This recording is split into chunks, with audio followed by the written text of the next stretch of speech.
RTS. Et mes chers auditeurs, voici la dernière émission de l'opinion de l'homme de la rue pour 1939. Je dois vous dire qu'il y a une foule considérable devant la gare de Lausanne, mais que cette foule est fort bien stylée. Nous ne sommes pas réduits en miettes, nous sommes encore de notre corporalité exacte, et nous avons la chance de voir des petits minois, de jeunes gens et de jeunes filles qui ne grimacent pas de douleur. Ça ne veut pas dire que l'émission manque d'intérêt, bien au contraire. Je vous rappelle la question que nous allons poser à nos auditeurs. Quel vœu formulez-vous pour l'an 9? Voilà une question bien déterminée. Madame, quel est votre nom? Mademoiselle Bagnères. Où demeurez-vous, mademoiselle? Chemin du Montindre, 3. Bon, et vos vœux? Alors, ce que je souhaite le plus, c'est que toutes les féministes comme moi obtiennent le droit de vote pour 1940. Voilà une proposition. Quant à moi, je suis tout à fait de cet avis et je souhaite, mademoiselle, qu'il se réalise. Les vœux de Mademoiselle Bagnères pour l'année 1940, exprimés dans une émission très populaire de Radio Lausanne, L'opinion de l'homme de la rue, semblent partagés par la foule rassemblée devant la gare de Lausanne. Ils le sont par l'animateur de ce micro-trottoir, le journaliste Marcel Suez, plus connu sous le surnom de Squibs.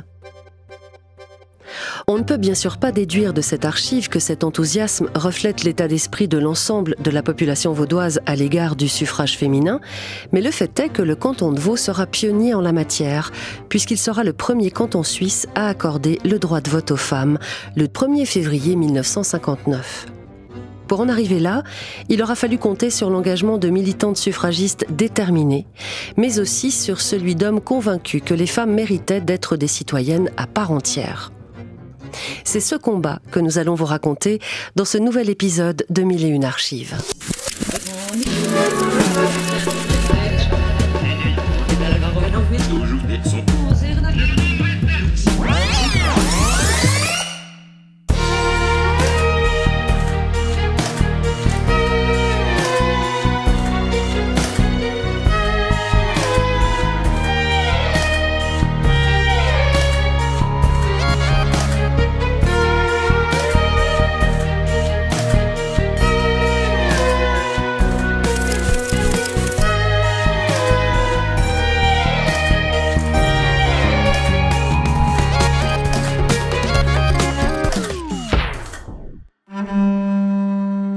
Durant la Deuxième Guerre mondiale, une partie de la population masculine suisse est mobilisée, notamment pour la surveillance des frontières. De nombreux travailleurs doivent quitter leur poste et pour les remplacer, on fait appel aux femmes. C'est le cas notamment dans les transports publics lausannois. Au mois de juin 1940, Squibs, le journaliste que nous venons d'entendre dans notre première archive, propose un reportage sur le sujet. Nous avons en Suisse nos postières. Et avec beaucoup de bonne volonté et de réussite, des femmes se sont substituées dans plusieurs villes suisses déjà aux hommes pour la distribution des lettres, messageries et autres envois postaux.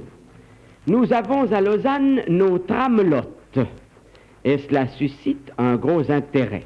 Une fois de plus, les femmes peuvent prendre la place de l'homme et accomplir le travail avec autant de rectitude, d'exactitude et de perfection.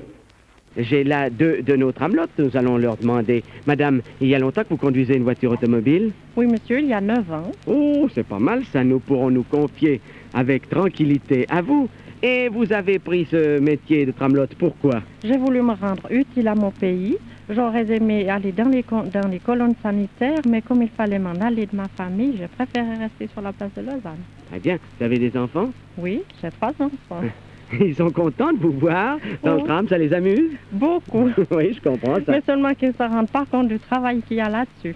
Ah oui, ça je veux bien le croire aussi. Et vous, mademoiselle, qu'est-ce que vous faisiez avant de faire cet apprentissage? Eh bien, monsieur, j'étais décorateur. Et quand j'ai appris que je serais sans travail, alors j'ai voulu prendre une occupation, tout en me rendant utile et gagner ma vie. C'est ça. Et les premières expériences que vous avez faites vous encouragent? Eh bien, les premières sont un peu fatigantes. Oui.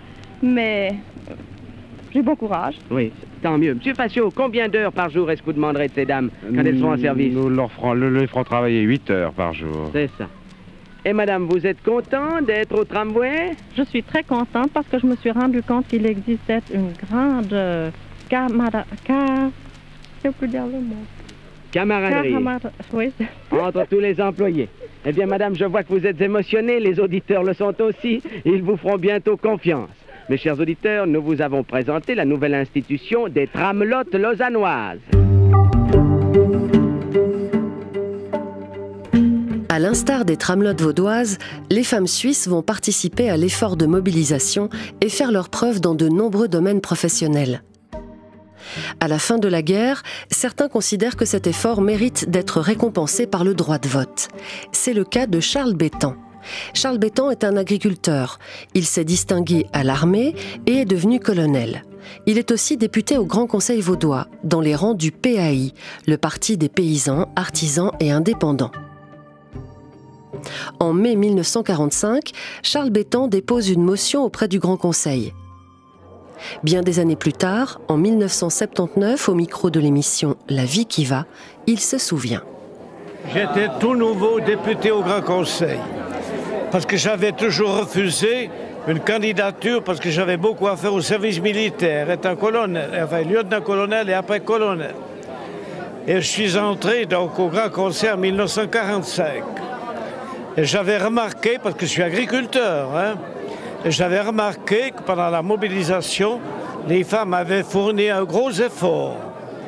Vous savez, elles étaient des fois restées seules au domaine, seules avec le bétail à soigner, tout ça.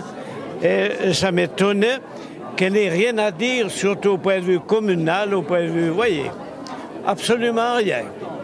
Et il y a des veuves, il y a des femmes qui ne sont pas, il y a des personnes qui ne sont pas mariées, ils sont divorcés, et ce n'est pas juste. Et qu'il fallait faire quelque chose.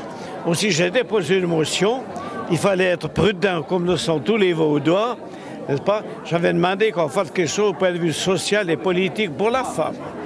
J'ai déposé ma motion, qui a été appuyée par plusieurs, et naturellement, vous savez, j'en ai entendu des reproches aussi. Qu'est-ce que tu veux faire avec ces femmes? Qu'est-ce que tu veux? Vous savez ce que c'est. Il y en a qui ont peur un peu des femmes. La motion de Charles Bétan pour leur droit de vote, intitulée « Motion Bétan », sera prise en compte par le Grand Conseil vaudois, ce qui ne va pas forcément de soi. En effet, dans l'histoire du canton, ça n'est pas la première fois que des motions en faveur des droits politiques des femmes ont été déposées, mais elles n'ont jusque-là pas été prises en considération. Il s'agit maintenant de passer des paroles aux actes. Durant cette même année 1945, alors que la motion Bétan commence à être débattue au Grand Conseil, Radio Lausanne propose également à ses auditeurs un débat autour du suffrage féminin. Nous entendrons d'abord un plaidoyer pour le suffrage féminin de maître Antoinette Quinche, avocate dans notre ville, puis un plaidoyer contre de maître Jacques Chamorel, également avocat dans notre ville. Tout ce que nous vous demandons, c'est d'être très sincère dans l'expression de vos avis et toujours, bien entendu, d'une parfaite correction. Vous ne m'en voudrez pas si à l'occasion je vous coupe, parce que je connais les gens de ce pays, ils ont tous horreur des discours, mais quand ils se mettent à en faire, souvent ça n'en finit plus. Moi-même, je vais donner l'exemple en passant la parole aussitôt à maître Antoinette Quinche. Mesdames et messieurs, j'aimerais tout d'abord vous faire remarquer que nous ne demandons pas une chose extraordinaire quand nous demandons le droit de vote. Il ne s'agit pas pour la Suisse de faire une expérience inouïe et pleine de dangers. Non, l'expérience est déjà faite. Les femmes votent déjà dans 35 pays. En Europe, la Suisse est le seul pays, avec le Portugal, qui exclut complètement les femmes des droits politiques. Elles votent même les femmes depuis longtemps dans certains pays. En Suède, depuis 1862. Eh bien, si vous avez passé dans un de ces pays, vous aurez vu que rien n'y est changé. Les femmes n'ont pas perdu leur nature féminine et les foyers ne sont pas plus en danger que chez nous. Ainsi donc, la Suisse n'a pas besoin d'avoir peur, il n'y aura pas de bouleversement. Puis, Antoinette Quinche développe ses arguments en faveur du suffrage féminin. Le premier s'appuie sur le régime politique de la Suisse, la démocratie. La démocratie est un pouvoir politique exercé par la nation entière. Les femmes font partie de la nation. Elles devraient donc bénéficier des mêmes droits politiques que les hommes. Antoinette Kinch évoque ensuite l'évolution de la situation des femmes. Avec le développement de l'industrie, de multiples tâches qui incombaient par le passé aux femmes sont prises en charge par les entreprises à l'extérieur de l'espace domestique. Le fil est tissé dans des fabriques, les boulangers font le pain au fourneau et les malades sont soignés dans les hôpitaux. Le travail dit féminin est sorti du foyer et les femmes deviennent ouvrières, boulangères, infirmières, médecins ou encore institutrices. Sur 1 400 000 femmes âgées de plus de 20 ans qui sont en Suisse, on évalue que 800 000 exercent une profession, donc plus de la moitié. D'autre part, le 44% des femmes n'a pas de mari. Eh bien, toutes ces femmes sont forcément mêlées à la vie publique et elles ont besoin du droit de vote pour voter les lois qui règlent leur travail et qui règlent leur situation en dehors du foyer.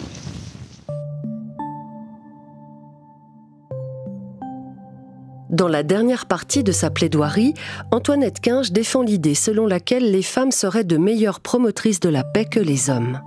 Engagées dans les affaires publiques, elles auraient une influence apaisante sur les débats politiques. La parole est ensuite donnée à Maître Chamorel, qui milite contre le suffrage féminin. Selon lui, les hommes n'ont jamais voulu interdire aux femmes d'accéder aux droits politiques. Jusqu'il y a peu, les femmes n'y ont jamais songé. Et concernant la période actuelle, il affirme que beaucoup de femmes ne s'intéressent pas au droit de vote.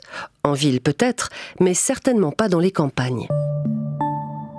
Pour Maître Chamorel, l'évolution de la situation des femmes qu'évoque Antoinette Kinch n'est pas encore achevée et il faut se garder de devancer les temps.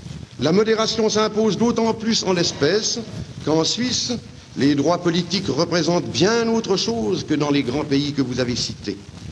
En France ou ailleurs, on ne vote guère qu'une fois ou deux tous les 4 ans. Mais en Suisse, dans la plus vieille démocratie du monde, le citoyen est appelé à tout moment à donner son avis sur une foule de questions. Il élit les autorités communales, le Grand Conseil, le Conseil d'État, les membres des 2 chambres fédérales. Il a le droit d'initiative, le droit de référendum.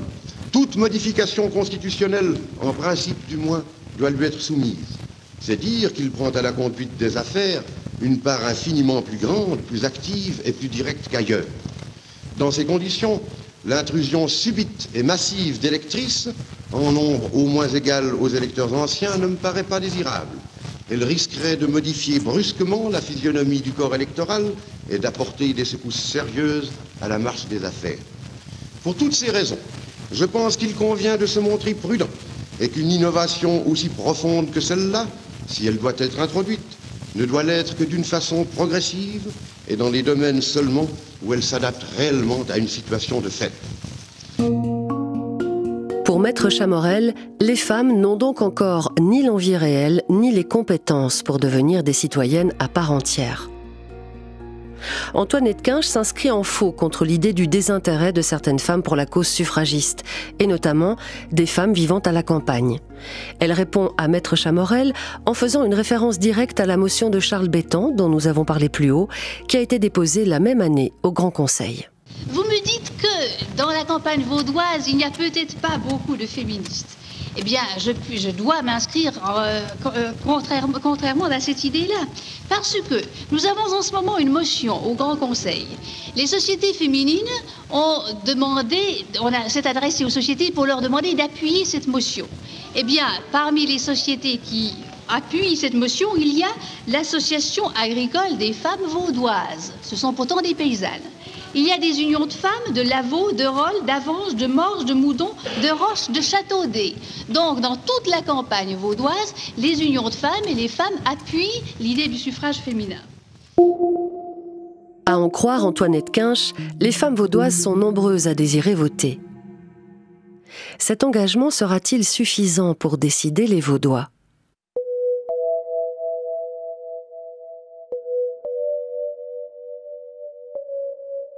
Si, comme on l'a entendu au début de ce récit, la motion de Charles Bétan en faveur des droits politiques des femmes a été prise en compte par le Grand Conseil, elle va mettre du temps à faire son chemin. Finalement, le Grand Conseil et le Conseil d'État se mettent d'accord sur un projet à soumettre à l'approbation des Vaudois par votation.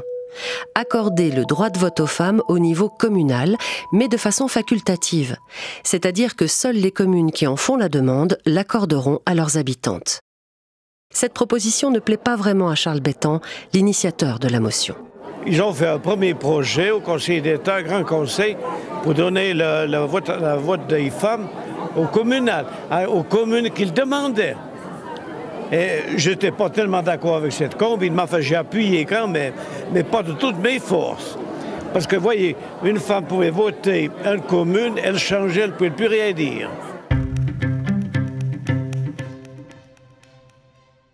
Six ans après le dépôt de la motion de Charles Bétan, le 25 février 1951, les Vaudois sont enfin appelés aux urnes. C'est la première fois qu'ils se prononcent sur le suffrage féminin. La question pourtant n'est pas nouvelle en Suisse. Entre 1919 et 1921, des votations ont déjà eu lieu à Neuchâtel, Genève, Bâle-Ville, Zurich, Glaris et Saint-Gall. Tout de suite après la Seconde Guerre mondiale, des scrutins sont à nouveau organisés. En Suisse romande, un deuxième vote a lieu à Genève et à Neuchâtel. Toutes ces votations se sont soldées par des échecs. Les Vaudois ne créeront pas la surprise. Près de 61% d'entre eux rejetteront le droit de vote communal. Seules 12 communes sur les 376 que compte le canton se montreront favorables au projet. Parmi les communes qui ont dit oui, il y a Lausanne, Puyi, Alamand, mais aussi Milly, Bretonnière, Envie, Missy, Chevilly, Lavigny, Villars-Mandras ou encore Chavannes-le-Véron, la commune où habite le député Charles Bétan. Dans cette toute petite localité, le vote a pourtant été serré, puisque le oui n'a gagné que par 14 voix contre 13. Malgré cette défaite, les partisanes et les partisans du suffrage féminin vaudois ne baissent pas les bras.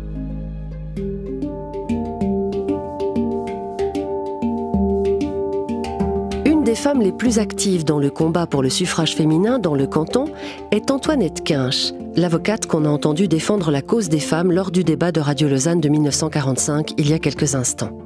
Penchons-nous sur le parcours singulier et assez exceptionnel de cette femme. Elle est née en 1896. Son père est pasteur.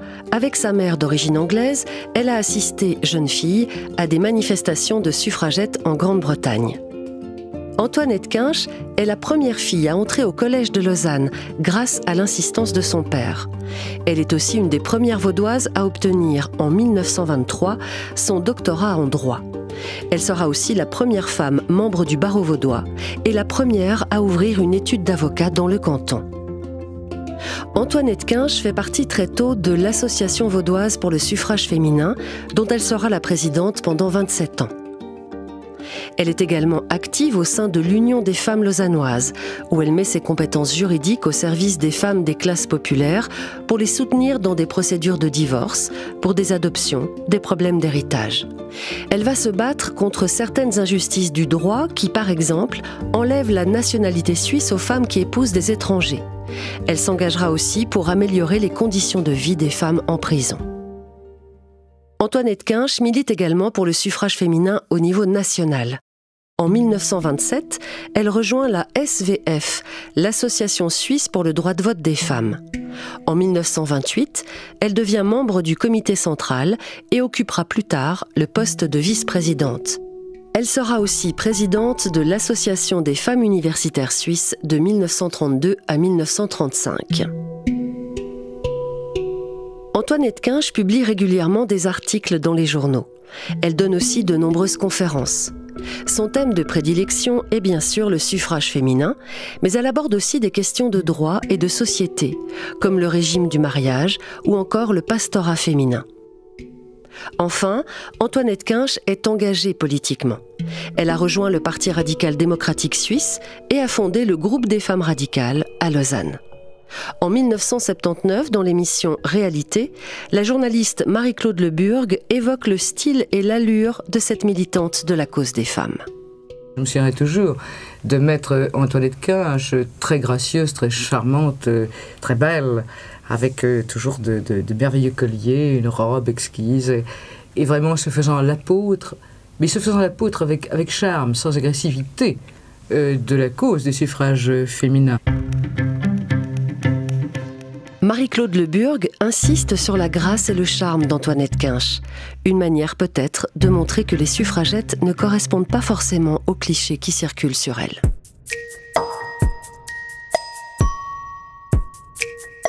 Antoinette Kinch a inspiré toute une génération de suffragistes.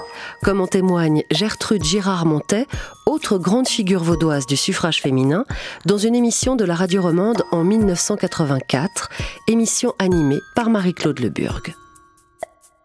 Je dois énormément à Maître Kinch. Maître Kinch en particulier nous a formés, nous a donné ce qu'elle possédait de sa formation de juriste. Nous étions des béotiennes, vraiment des très naïves. Nous partions dans l'engagement féministe et croyant que ce ne serait pas si difficile que ça. Mais grâce au conseil de Maître Kinch, qui nous a conseillé juridiquement, mais également appris à prendre la parole. Alors là, c'était évidemment un très grand problème. Il n'est pas évident, comme disent les journalistes d'aujourd'hui, il n'était pas évident que les femmes prennent la parole à ce moment-là. Et c'est là où on mesure les progrès en un quart de siècle, n'est-ce pas ? Oui, Maître Kinch a organisé des cours de formation, les cours d'expression orale qui maintenant sont à la mode. Qui n'organise pas des cours d'expression orale? Mais pour nous, c'était tout nouveau, apprendre à se tenir en public. Et Maître Kinch, je donne le conseil que nous a donné Maître Kinch, j'espère que des auditrices le saisiront, les voix de femmes sont faibles. Notre voix ne porte pas. Et alors, il est très difficile de se faire entendre devant un auditoire. Et Maître Kinch nous avait donné ce conseil, d'abord, si possible, de parler debout, si nous ne sommes pas sur un podium. Et en outre, de nous adresser à la personne qui est au fond de la salle. Alors, immédiatement, nous portons notre voix vers cette personne. Donc, nous parlons moins de la tête, nous prenons notre voix plus bas dans le coffre même, si vous voulez, si vous me permettez cette expression, et notre voix porte mieux et est plus agréable à entendre. Après le non des Vaudois au suffrage communal de 1951, un projet du Conseil fédéral va relancer le débat sur le vote féminin et donner l'occasion aux suffragettes vaudoises, Antoinette Kinch en tête, de démontrer leur détermination et leur habileté stratégique.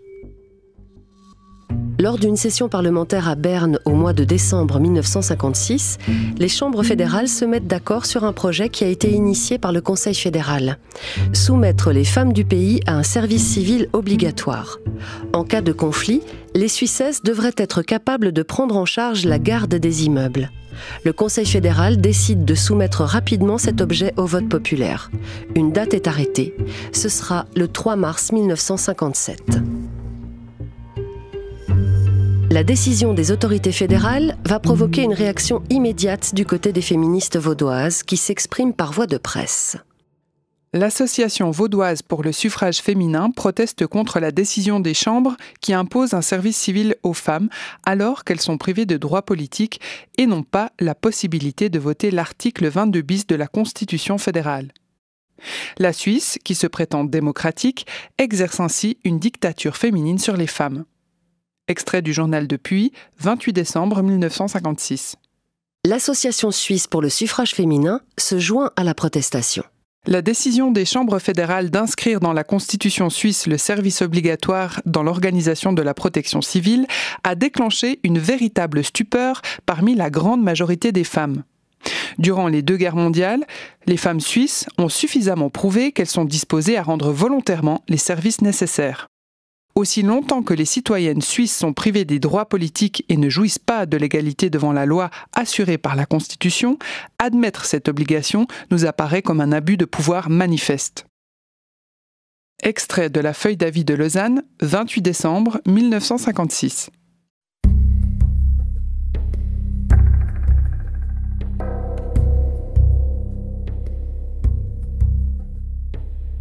Mais les suffragistes vaudoises ne s'arrêtent pas là. elles vont lancer une véritable opération de protestation civique en appelant les femmes du canton à demander leur carte d'électrice pour pouvoir participer à la votation du 3 mars 1957 sur le service civil obligatoire. Et ce, en vertu d'une interprétation libérale de la Constitution fédérale. Les suffragistes vaudoises s'appuient sur des arguments développés par un juge du tribunal fédéral, Werner Stocker, lui-même acquis à la cause des femmes. L'article 4 de la Constitution fédérale stipule que tous les Suisses sont égaux devant la loi. Pour le juge Stocker, cela implique également l'égalité entre hommes et femmes. De fait, la notion de citoyen définie dans la Constitution n'exclut pas formellement les femmes. Cela signifie que le droit de vote est implicitement acquis pour les femmes et ne devrait même pas nécessiter une votation. Durant les 2 mois précédant la votation du 3 mars 1957, 1300 femmes vaudoises et une centaine de neuchâteloises vont réclamer leurs cartes d'électrice qui leur seront, sans grande surprise, refusées. Les suffragistes, selon un plan qui a été décidé, s'adressent alors au tribunal fédéral. Et c'est Antoinette Kinch qui représente les 1400 requérantes auprès de l'instance judiciaire suprême dans une requête qui porte son nom, le recours Kinch. Le recours Kinch sera refusé par le tribunal fédéral, mais pas à l'unanimité. Sur les 7 juges, 2 en effet admettent le bien fondé des arguments avancés. Pour les suffragistes romandes qui n'espéraient pas gagner, mais continuer à ouvrir des brèches, le résultat n'est pas décourageant. Durant la même période, une petite commune du Haut-Valais, Unterberg, décide elle aussi de faire de la résistance. Bravant l'avis de la Confédération et du canton, les autorités communales autorisent les femmes d'Unterberg à voter sur le projet de service civil obligatoire. Cet acte de désobéissance civique va faire les gros titres de la presse, en Suisse et à l'international. Des journaux comme le New York Times ou le Spiegel en font mention dans leurs colonnes. Le Conseil fédéral s'attendait-il à ce que son projet de service civil féminin crée une telle polémique ? Une chose est sûre, le résultat de la votation du 3 mars 1957 est de plus en plus incertain.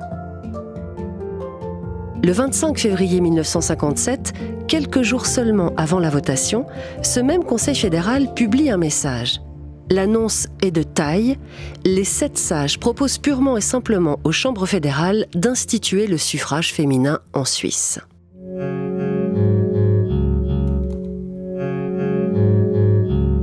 C'est une grande première. Jusqu'ici, le Conseil fédéral s'était borné à déclarer que si la cause du suffrage féminin était légitime, le peuple suisse n'était pas encore mûr pour l'accepter. En ce mois de février 1957, considère-t-il que le moment est enfin venu ou tente-t-il une manœuvre de la dernière chance afin de calmer une polémique qui pourrait conduire la votation du 3 mars à l'échec ? Toujours est-il que la proposition du Conseil fédéral est inédite. Il s'agit d'accorder aux femmes le droit de vote et d'éligibilité au niveau fédéral. Les cantons resteraient maîtres du jeu pour ce qui est du vote communal et cantonal. La proposition est transmise aux chambres qui devront en débattre et, en cas d'accord, une votation populaire sera agendée.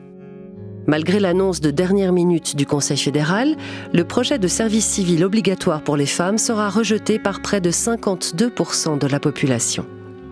Ce sont les cantons romans qui ont fait pencher la balance. Tous ont dit non, et c'est le canton de Vaud qui a été le plus réfractaire, avec 68% de votes négatifs.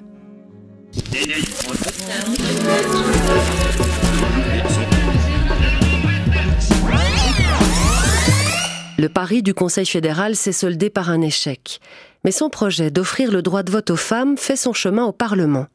Et les choses vont relativement vite. Le 24 mars 1958, le journaliste Olivier Reverdin fait le point sur les ondes de la radio romande. Où en est-on en ce qui concerne le suffrage féminin ? Le projet a été déposé l'année dernière par le Conseil fédéral. La première phase est donc révolue. On en est à la seconde phase, la phase parlementaire. Elle est en cours. Les 2 conseils se sont bien prononcés sur le principe. Il s'est trouvé dans l'un et dans l'autre une majorité très nette pour accorder l'égalité politique à la femme. Mais entre le Conseil des États et le Conseil national, il y a encore une divergence fort importante. Le Conseil des États estime que si, accordant le droit de vote aux femmes, on double le nombre des citoyens, il est juste de doubler aussi le nombre des signatures requises pour qu'aboutisse une demande d'initiative ou un référendum.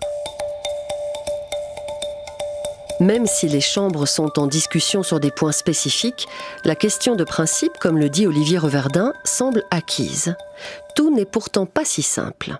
Si l'idée féministe a triomphé dans les 2 premières phases, on s'accorde à penser qu'elle succombera lors de la 3e épreuve, celle de la votation populaire, à en juger par tout ce qui s'est passé jusqu'ici. Il y a en effet tout lieu de penser qu'un non sortira des urnes.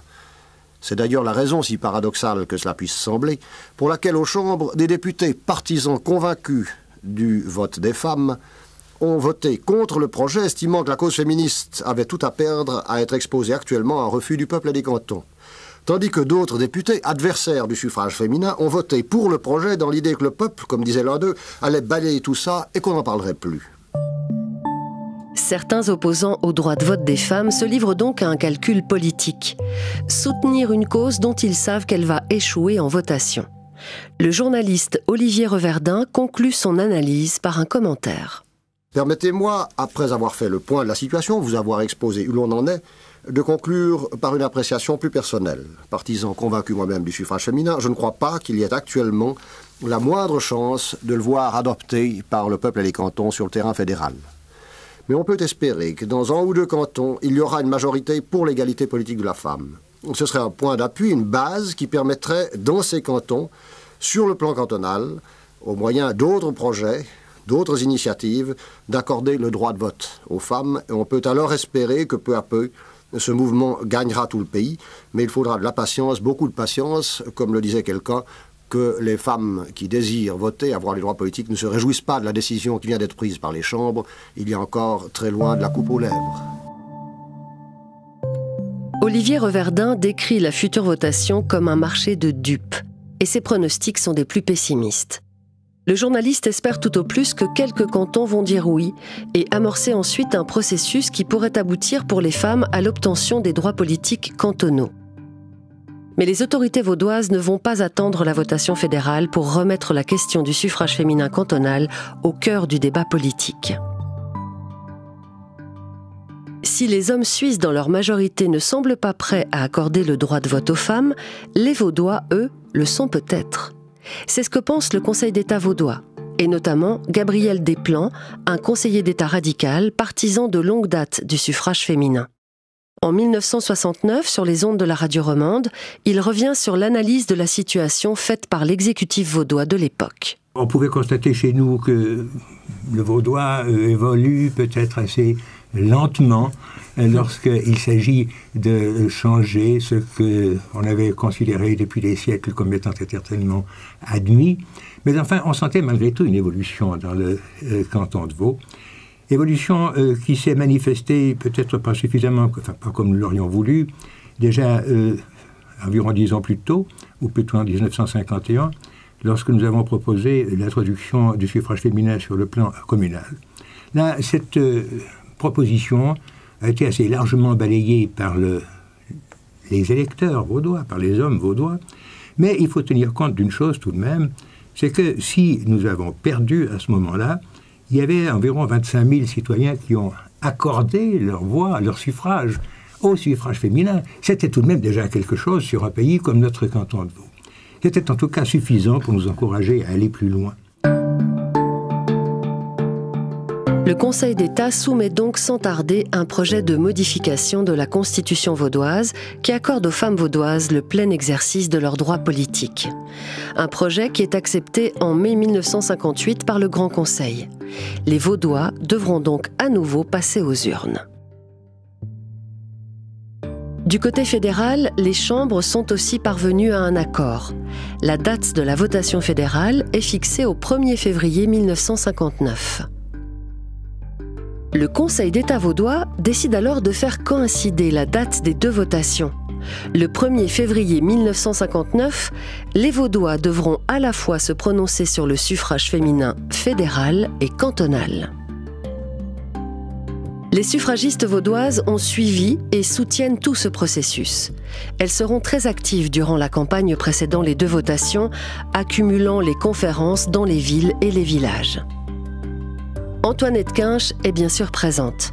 Elle est âgée de 62 ans et voit enfin une possibilité de succès pour le combat qu'elle mène depuis tant d'années. Elle peut s'appuyer sur les nouvelles générations de féministes, et notamment sur Gertrude Girard-Montet, qui s'impliquera beaucoup dans cette campagne, comme elle le raconte elle-même à la radio dans l'émission Réalité en 1969. Il fallait convaincre les hommes, bien sûr, d'aller voter oui, puisque c'était eux qui détenaient le pouvoir, et il fallait les convaincre, mais il fallait également arriver à faire tomber un de leurs arguments favoris, qui était de dire « mais les femmes n'en veulent pas ». Alors pour ça, il fallait aller parler aux femmes, et dans des entretiens que nous avions, dans des causeries que nous avions, dans des cercles féminins comme les paroissiennes, les paysannes, les associations, les unions de femmes, on arrivait très vite à la conclusion que c'était faux, que beaucoup d'entre elles, bien sûr, n'en voulaient pas par crainte de ne pas être à la hauteur de leur tâche. Et c'était presque toujours ce qui les retenait. Un excès, si vous voulez, d'honnêteté. Et d'autres le voulaient, étaient très très favorables à l'obtention des droits politiques. Elles étaient très conscientes qu'elles auraient leur mot à dire dans les affaires communales et cantonales. Dans le cadre de sa campagne, le comité d'action en faveur du suffrage féminin a choisi un slogan. Vaudois, si cette fois nous étions les premiers. Car oui, si le 1er février 1959, les Vaudois acceptent le vote au niveau cantonal, ils seront les premiers en Suisse à le faire. Hier et avant-hier, les citoyens suisses étaient appelés à se prononcer sur la modification de l'article 74 de la Constitution, c'est-à-dire à dire s'ils désiraient ou non donner des droits politiques aux femmes. Depuis 1919, de nombreuses consultations populaires avaient été organisées, mais elles l'ont toujours été partiellement, c'est-à-dire uniquement sur le plan des cantons. Et hier et avant-hier, pour la première fois, la question a été posée pour l'ensemble de la Suisse sur le plan fédéral. La majorité des citoyens suisses, 1 million de votants, s'est prononcée contre, c'est-à-dire que les 2/3 des électeurs suisses ont dit non et 1/3 seulement a dit oui. Et 3 cantons seulement, parmi les cantons romans, Genève, Neuchâtel et le canton de Vaud, ont désiré octroyer à leurs compagnes leurs droits politiques. Cette majorité montre que les Suisses, dans leur ensemble, ne pensent pas que leurs femmes, leurs sœurs, leurs mères pourraient apporter un élément intéressant dans la gestion des affaires publiques. La journaliste qui annonce ces résultats, on l'entend, ne parvient pas à masquer sa déception. Le droit de vote des femmes est rejeté par 2/3 des Suisses et une écrasante majorité de cantons. C'est donc un non sec au niveau fédéral, avec une maigre consolation, le oui de 3 cantons romans, Genève, Neuchâtel et Vaud. Mais dans le canton de Vaud, la défaite sur le plan fédéral est compensée par un résultat cantonal historique. Par 33 671 voix contre 30 285, soit une majorité de 52,64%, les Vaudois accordent le droit de vote aux Vaudoises.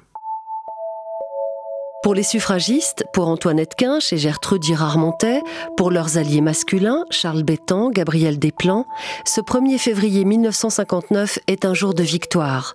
Elles et ils ont réussi leur pari. Quelques semaines plus tard, le 19 avril 1959, les femmes du village de Communy seront les premières Suissesses à exercer leur droit de vote.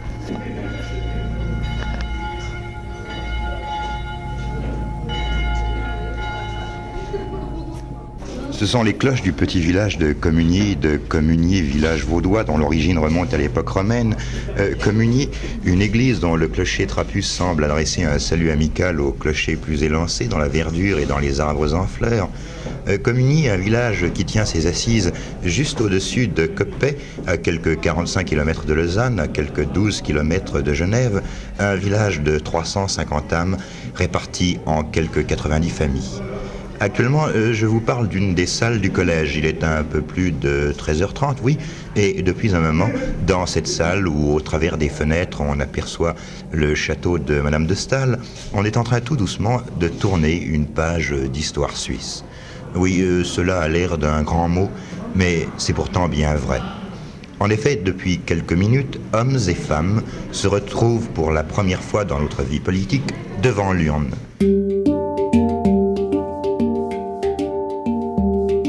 Événement historique. Le terme n'est pas galvaudé. Des femmes s'étaient déjà rendues aux urnes, comme dans le village valaisan d'Unterberg, on se souvient. Mais ces scrutins n'avaient eu qu'une valeur consultative. À Communies, il s'agit d'élire un nouveau conseiller communal. Le journaliste s'adresse à la première femme à être entrée dans l'isoloir.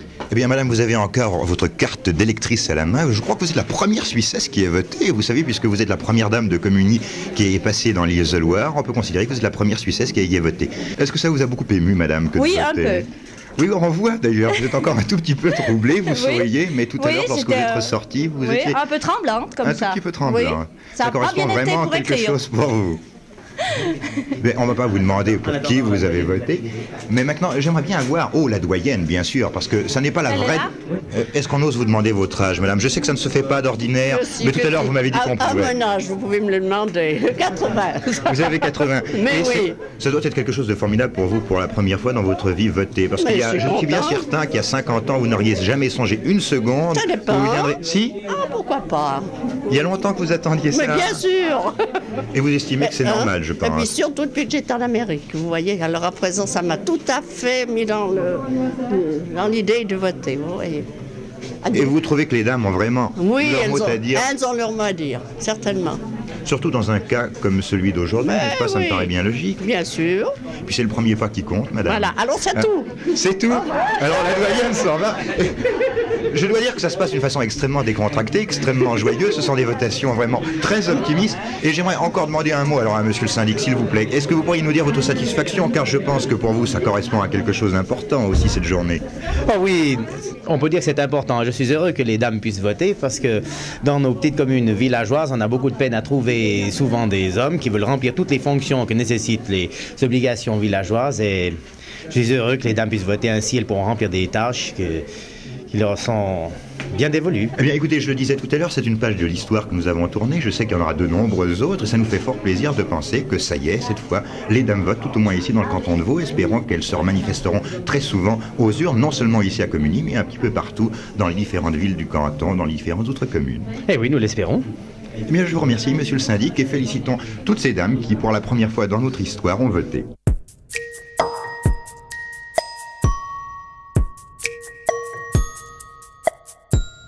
Avec le succès vaudois, c'est une brèche qui s'ouvre. 7 mois après le canton de Vaud, le 27 septembre 1959, c'est au tour de Neuchâtel d'accorder le droit de vote à ses citoyennes. Genève emboîtera le pas le 6 mars 1960. Du côté de la Suisse alémanique, c'est le canton de Bâle-Ville qui ouvrira la danse, mais seulement en 1966. Et 3 ans plus tard, en 1969, le droit de vote sera accordé aux Tessinoises.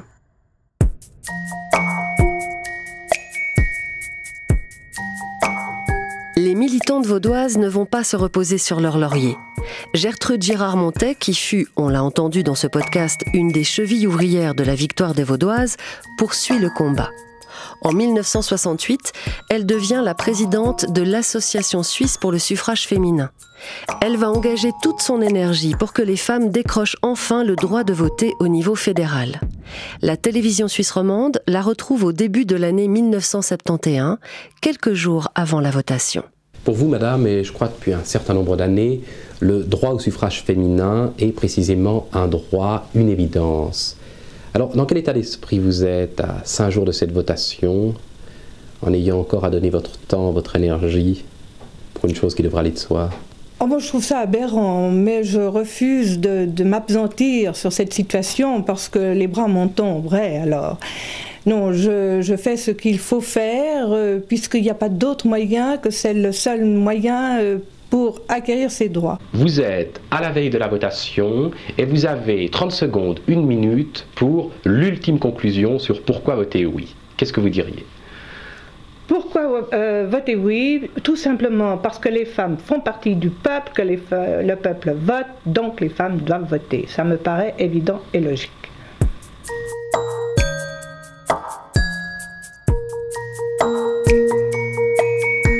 Le 7 février 1971, la voix de Gertrude Girard-Montet sera enfin entendue.